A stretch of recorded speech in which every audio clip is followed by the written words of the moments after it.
لنكون من الذاكرين. فنشهد أن لا إله إلا الله وحده لا شريك له، ونشهد أن محمدا عبده ورسوله الذي لا نبي بعده. اللهم فصل وسلم وبارك على هذا النبي الكريم الرسول الأمين نبينا وسيدنا محمد وعلى آله وصحبه وذرياته وأمته إلى يوم الدين. أما بعد، فيا عباد الله، أحباب الله وأحباب رسوله صلى الله عليه وسلم، أوصي نفسي وإياكم بتقوى الله فقد فاز المتقون. فلا تموتن إلا وأنتم مسلمون. فقال تعالى: يا أيها الذين آمنوا اتقوا الله حق تقاته ولا تموتن إلا وأنتم مسلمون. Hadirin jamaah Jumat rahimani wa rahimakumullah. Mengawali Jumat ini, khatib ingin mengajak kepada kita semua tanpa kecuali untuk meningkatkan syukur kita kepada Allah Subhanahu wa taala.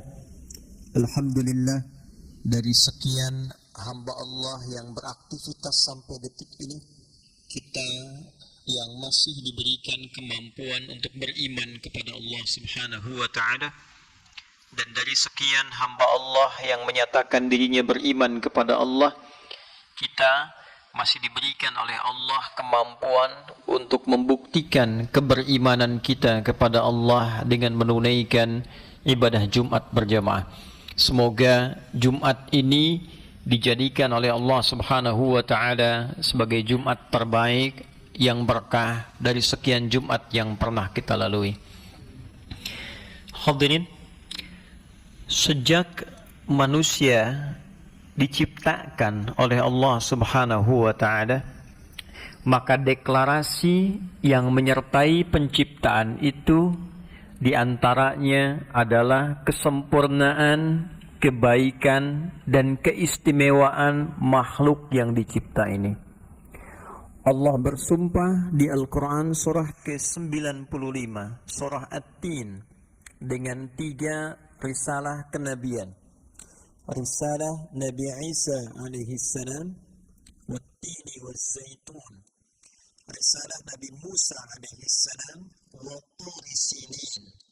Risalah puncak keistimewaan para nabi, Nabi Muhammad sallallahu alaihi wasallam, wa hadzal baladil amin. Dan seluruh yang terkait dengan sumpah para rasul yang sangat viral di muka bumi sampai detik ini, untuk menegaskan tentang sempurnanya penciptaan fisik manusia. Laqad khalaqnal insana fi ahsani taqwim.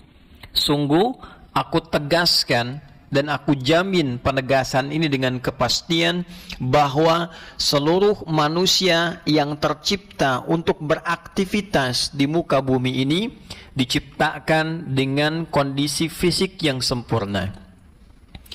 Bersamaan dengan sempurnanya kondisi fisik itu, sehingga disebut juga dengan bashar. Malaikat punya nama, jin punya nama. Nama bagi kita manusia yang sempurna penciptaan fisiknya disebut dengan bashar. 35 kali ini disebutkan dalam Al-Quran, bashara ini 1 kali.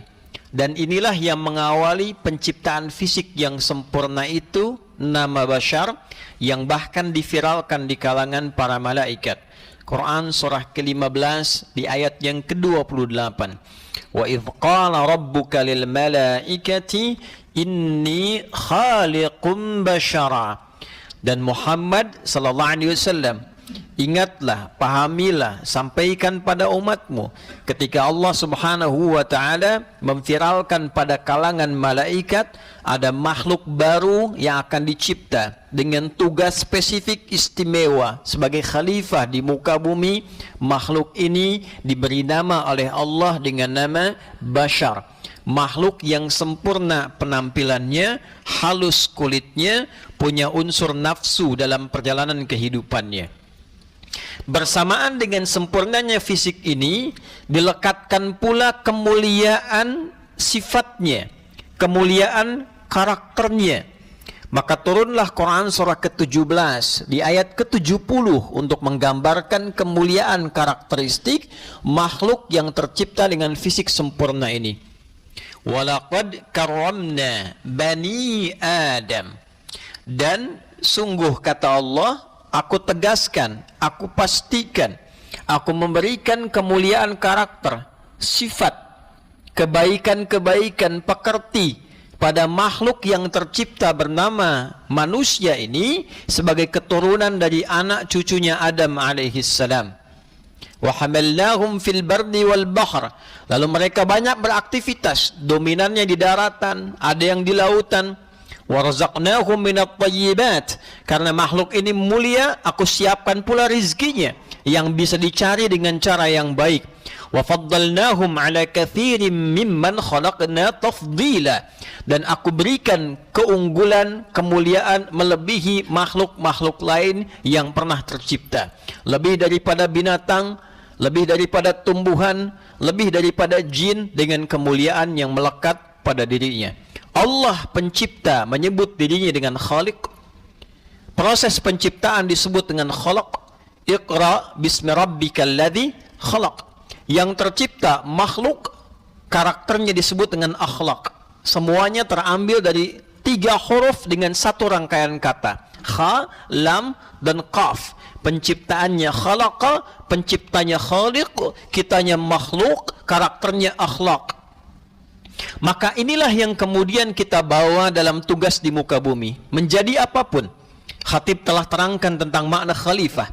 Memakmurkan bumi, mensukseskan kehidupan kita, berjalan dengan manfaat dan baik. Tugas apapun yang saya, Anda, kita kerjakan di bumi ini, maka jadilah pribadi yang baik. Mengerjakan yang bermanfaat. Jadi apapun. Silahkan jadi pejabat, karyawan, petugas A, B, C, bertani, mengajar, jadi ulama. Jadilah ulama yang baik. Sukses dalam tugas Anda. Bermanfaat dalam kehidupan, bersikap yang baik, jaga itu sampai pulang. Dari lahir, baligh mulai dihisab itu dievaluasi. Anda kerja di kantor, Anda dievaluasi. Mulai Anda kerja, di saat itu dievaluasi. Mulai kita baligh, di saat itu dievaluasi. Akal sudah mulai matang, tindakan sudah mulai terkontrol, sudah bisa membedakan mana yang banyak, mana yang sedikit, mana uang banyak, mana sedikit, mana yang benar, mana yang salah. Saat itulah kemudian semua tindakan kita terukur, dari keterukuran itu kemudian dituliskan, dari tulisan itu kemudian ditimbang, dari timbangan itu kemudian dievaluasi. Itulah hisab. Itu yang kita kerjakan jadi apapun sampai pulang. Untuk itulah dalam Islam ukurannya bukan Anda menjadi pejabat, bukan Anda jadi karyawan, bukan Anda jadi ulama. Tidak. Ukurannya adalah ketika profesi apapun yang Anda kerjakan, Anda mengerjakan dengan cara yang baik menurut pandangan Allah. Pekerjaan yang disebut baik menurut Allah disebut saleh namanya. Jadi OB yang saleh, jadi petani yang saleh, jadi direktur yang saleh. Allah nggak akan lihat jabatannya. Anda direktur tidak saleh, maka hisabnya berat di hadapan Allah. Anda pegawai saleh, itu yang baik dibawa pulang. Itulah yang kita coba pertahankan semaksimal mungkin sampai kita meninggal. Karena itulah standar yang Nabi kemudian buat untuk menguatkan seluruh struktur kehidupan kita ini, maka dicek dalam niatnya. Innamal a'malu binniyat. Niat kita, motivasi kita, dorongan hati kita, itu yang akan mendorong seseorang berbuat baik dalam kehidupan. Niatnya tidak baik, maka sikapnya pun tidak akan baik. Niatnya baik, arahnya baik, tujuannya baik, maka pekerjaannya pun akan baik. Tapi dalam perjalanan hidup ini tidak ada yang seideal ungkapan. Kita boleh berkata A, tapi ternyata dalam prakteknya mungkin ada yang bergeser. Alih-alih mata memandang yang baik, ternyata bisa salah. Alih-alih lisan berbicara yang saleh, ternyata bisa salah. Alih-alih telinga mendengar yang baik, ternyata bisa mendengar yang keliru. Betapa banyak dalam kehidupan, jangankan dari balik, hari ini saja, berapa kali mata melihat yang salah. Dari besok saja, kita siapkan untuk berjalan, beraktivitas. Tapi ternyata ketika kita rencanakan, lisan bisa berkata yang tak baik. Telinga bisa mendengar yang tak baik. Betul, bayangkan selama berkehidupan dari balik sampai sekarang detik kita menunaikan Jumat. Berapa kesalahan yang telah dikoleksi dan berapa tekad kita merubah yang salah itu menjadi soleh. Itu belum masuk pada status sebagai suami. Sudahkah menjadi suami yang soleh? Sudahkah menjadi ayah yang soleh? Sudahkah menjadi anak yang soleh? Semua peran yang kita pilih, ingat, semua peran yang kita pilih dalam hidup, itulah yang kita pertanggungjawabkan di hadapan Allah ketika pulang. Memilih peran sebagai suami dengan menikah, maka itu pilihan yang dipertanggungjawabkan. Memilih pekerjaan yang kita pilih. Kenapa Anda menjadi seorang pebisnis, jadi profesional, jadi polisi, jadi tentara? Itu kan pilihan. Ketika kita ambil, ada evaluasi dunia, ada hisab akhirat. Maka dalam konteks ini, Allah yang punya sifat Rahman, penyayang yang tidak punya batas dalam konteks kehidupan dunia, sampai akhir nyawa di kerongkongan, masih terbuka dengan kasih sayang Allah ini, setiap hamba mendapat hak kesolehannya. Seburuk-buruknya manusia, Khatib pernah sampaikan di berbagai kesempatan, Fir'aunnya Fir'aun. Anda bayangkan, Fir'aunnya Fir'aun masih diberikan kesempatan dikirim 2 orang nabi, 2 orang rasul, Musa dan Harun, sampai ke titik nyawa terakhirnya, hanya untuk memberikan haknya menjadi pribadi yang soleh. Pernah mengaku Tuhan, hobinya bunuh orang, menjadi penguasa yang lalim, menggunakan sewenang-wenang, tapi masih diberikan haknya. Karena setiap kita dengan dasar rahmannya Allah masih punya kesempatan untuk mengambil hak kita menjadi pribadi yang lebih baik. Karena itulah dalam Quran kita diajarkan melihat orang dengan kacamata kasih sayang. Karena Allah pun berkasih sayang tanpa batas.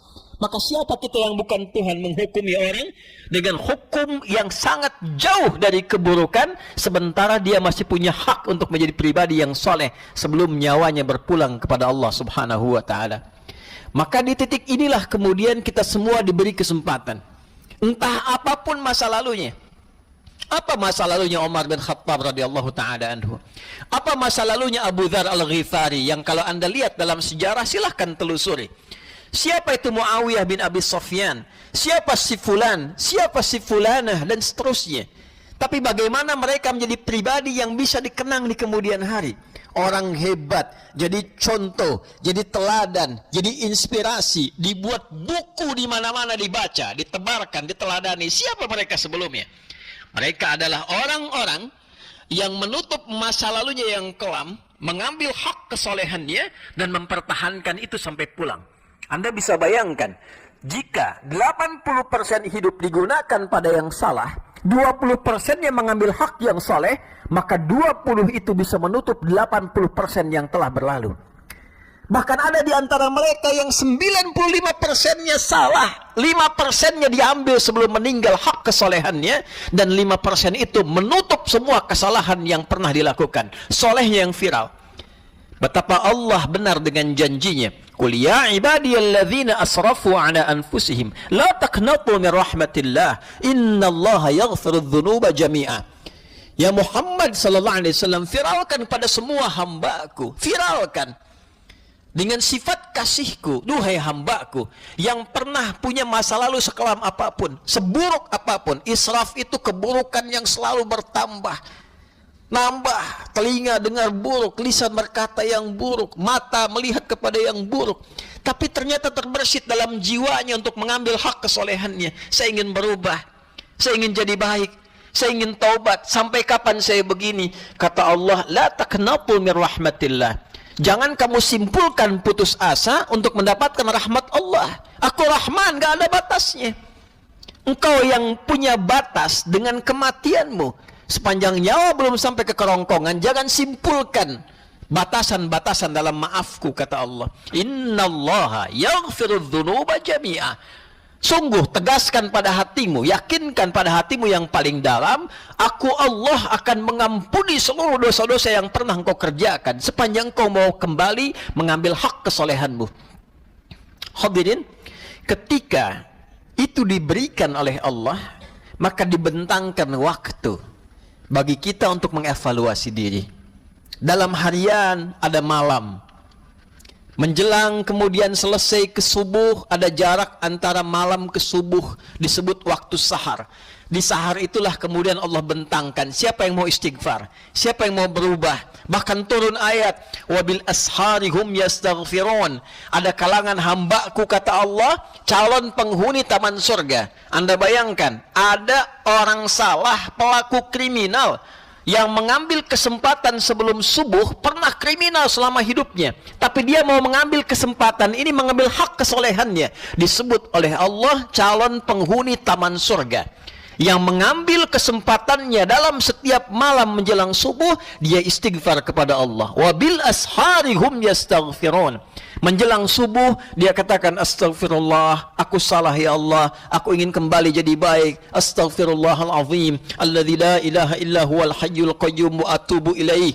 Bahkan di Quran surah Ali Imran di ayat ke-17 itu disamakan amalannya dengan orang sabar, orang infak, orang-orang pejuang, as-sabirina was-sadiqina wal qanitina wal munfiqina wal mustaghfirina bil ashar.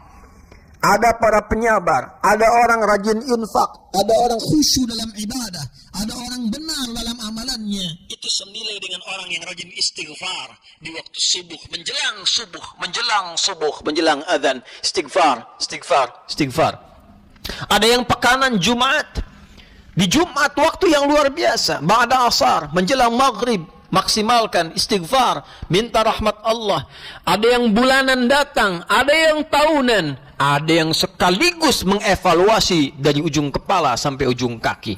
Ibadahnya disebut dengan haji. Maka haji kenapa disebut dengan haji al-qasdu, tujuan? Apa tujuan dari haji? Memperbaiki diri sehingga menanggalkan yang salah, membawa yang saleh.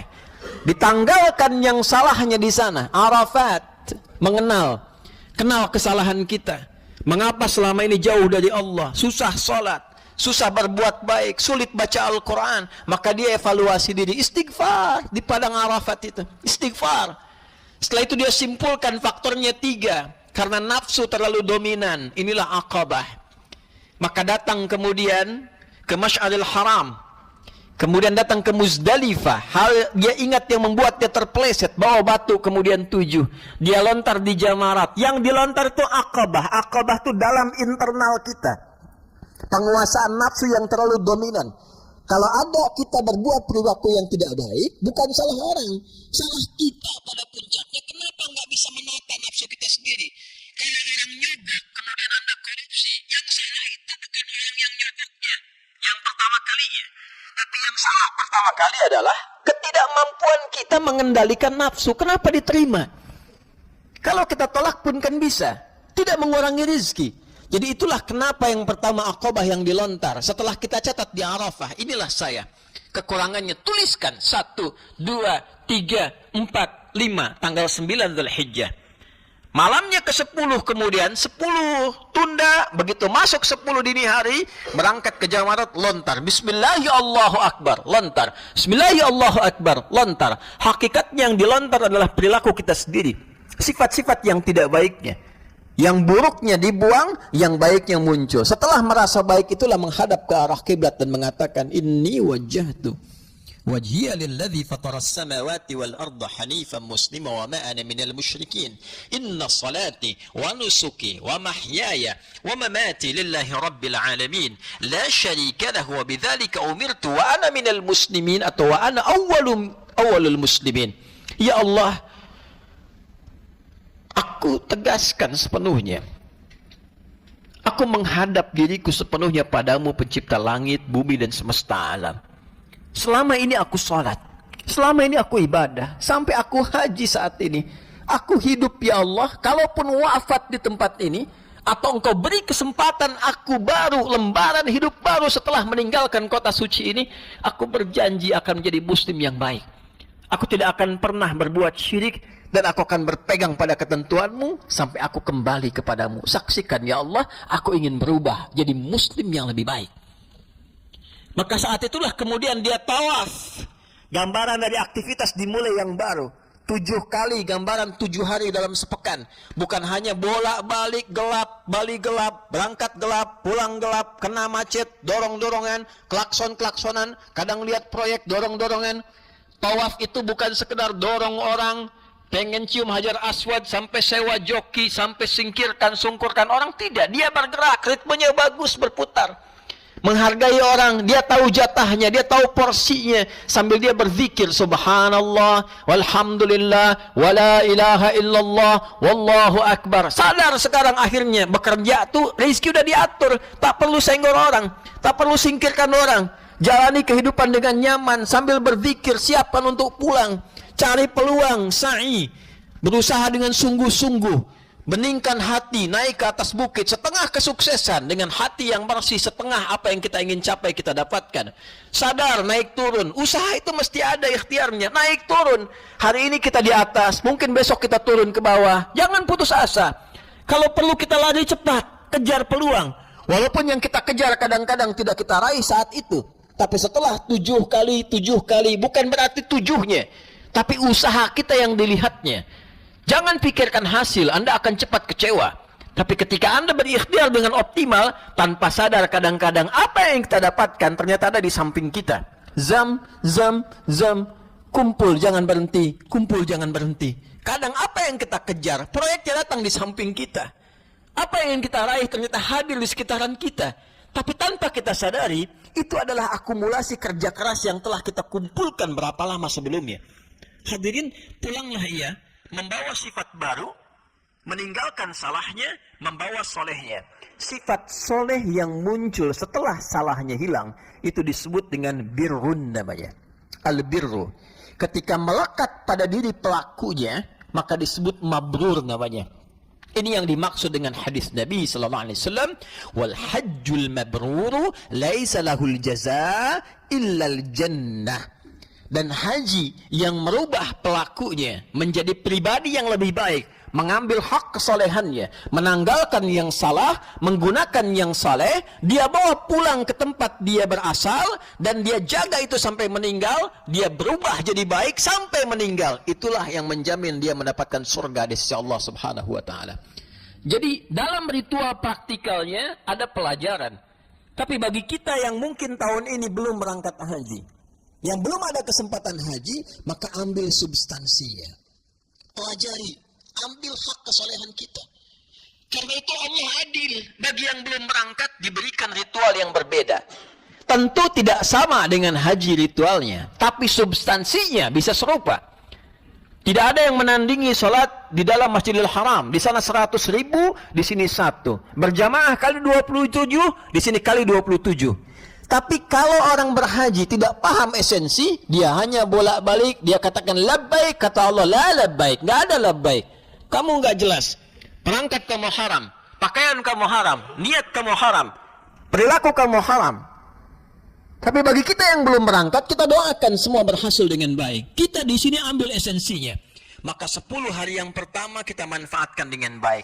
Berdasarkan hadis Nabi sallallahu alaihi wasallam ketika beliau menyampaikan dalam riwayat Ibnu Abbas radhiyallahu taala anhuma, anin Nabi sallallahu alaihi wasallam qala, "Ma min al-ayyam al-'amalu as-salihu fihinna ahabbu ila Allah min hadhihi al-ayyam al-'ashr."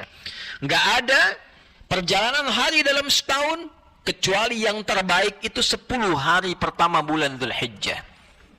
Bertanya sahabat, walal jihadu fi sabilillah ya Rasulullah, apakah jihad fi sabilillah tak mampu menandinginya?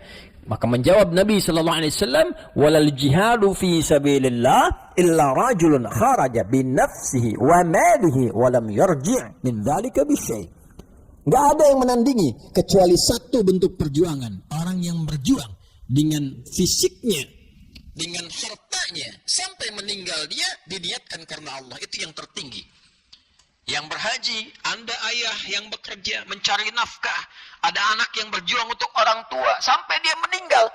Dia keluar biaya, dapatkan ongkos. Dia niatkan lillah karena Allah. Untuk keluarganya nafkah. Untuk ibunya, untuk ayahnya. Dia keluar. Untuk anaknya, untuk istrinya. Dia niatkan lillah.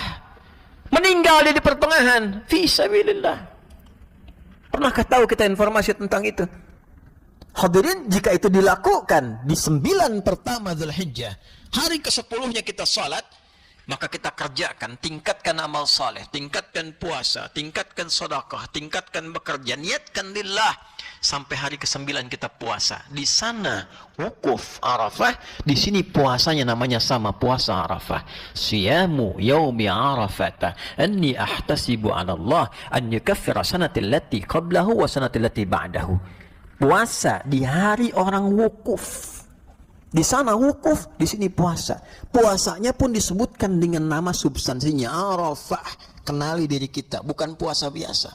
Ramadan 30 hari ada caranya, Arafah 1 hari ada caranya. Sehari itu kita puasa sambil mengenal diri kita. Mata saya begini, telinga saya begini, lisan saya begini, kaki saya begini, ini salah, saya mesti perbaiki. Ketika kita sampai buka sadar, ada yang harus kita perbaiki dan kita taubat, maka substansinya dapat seperti orang wukuf di sana. Jika di sana lontar jumrah, di sini menyembelih hewan. Sifat hewaninya disembelih, maka insaninya yang muncul. Di sana membaca setelah lontar jumrah, inni wajjahtu. Di sini pun saat menyembelih bacaannya sama, inni wajjahtu. Silahkan cek dalam hadisnya. Semua sama. Maka sekarang pilihan pada kita. Jangan katakan saya belum berhaji sehingga saya nggak berhak mabrur. Mabrur itu substansinya. Jika kita ingin raih itu, memang ritualnya berbeda, keutamaannya banyak di sana. Tapi kita punya pilihan di tahun ini yang belum tentu kembali tahun depan. Sudah ada banyak orang berpulang, kita yang terpilih masih hidup sampai dengan detik ini. Jika Allah berikan sampai detik ini, hari ini, tahun ini, belum juga membuat kita berubah jadi baik, maka berapa banyak lagi Dzulhijjah yang kita butuhkan sekedar untuk memberi kesempatan kita berubah menjadi pribadi yang lebih baik. Hasilnya adalah kurban. Kurban bukan menyembelih hewan. Kurban itu bentuk superlatif dari kata koruba, artinya dekat. Kurban semakin lebih dekat. Maka orang yang berhasil dalam rentangan 1 sampai 10 Dzulhijjah ini, dia menjadi dekat hubungannya dengan Allah. Lebih baik, lebih nikmat sholatnya, lebih siap untuk pulang, lebih cepat membawa bekal untuk ke alam kuburnya, dan lebih mengumpulkan bekal-bekal kebaikan untuk hisabnya di akhirat kelak. Maka jadilah ayah yang baik, suami yang baik, teman yang baik, tetangga yang baik, masyarakat yang baik, abdi negara yang baik, dan dengan kebaikan itulah kita akan pulang dalam keadaan pulang yang baik, yang bahasa Arabnya dikenal dengan husnul khatimah. Jika belum mampu memikirkan itu, diberikan hari tasyrik 3 hari. Pikirkan hari ke-11, rubah hari ke-12, rubah hari ke-13, sampai kita merasakan 5 nitaqal bagi orang yang telah merasa meningkat ketakwaannya. Semoga kita yang terpilih hidup sampai detik ini diberikan kesempatan menjadi pribadi yang lebih baik di hadapan Allah Subhanahu wa taala, mendapatkan mabrur sekalipun belum berhaji untuk di tahun ini. Barakallahu li wa lakum fil Qur'anil azim wa nafa'ani wa iyyakum bima fihi minal ayati wa dzikril hakim wa taqabbala minni wa minkum tilawatahu innahu huwas sami'ul alim. Ud'ullaha yastajib lana wa lakum jami'an.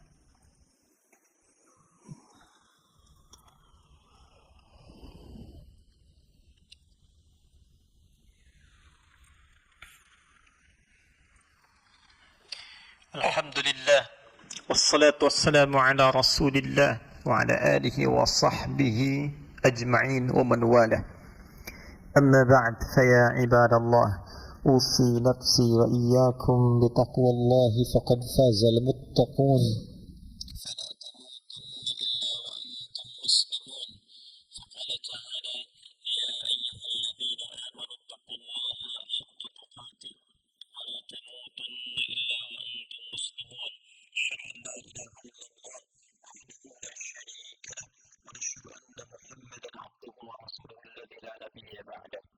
عباد الله، قال الرحمن تعالى في قرآنه مذكرا لنا جميعا إن الله وملائكته يصلون على النبي يا أيها الذين آمنوا صلوا عليه وسلموا تسليما.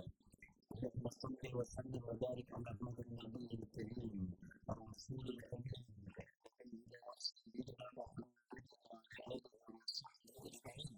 اللهم اغفر للمسلمين والمسلمات والمؤمنين والمؤمنات الأحياء منا والأموات إنك سميع قريب مجيب الدعوات ويقاضي الحاجات.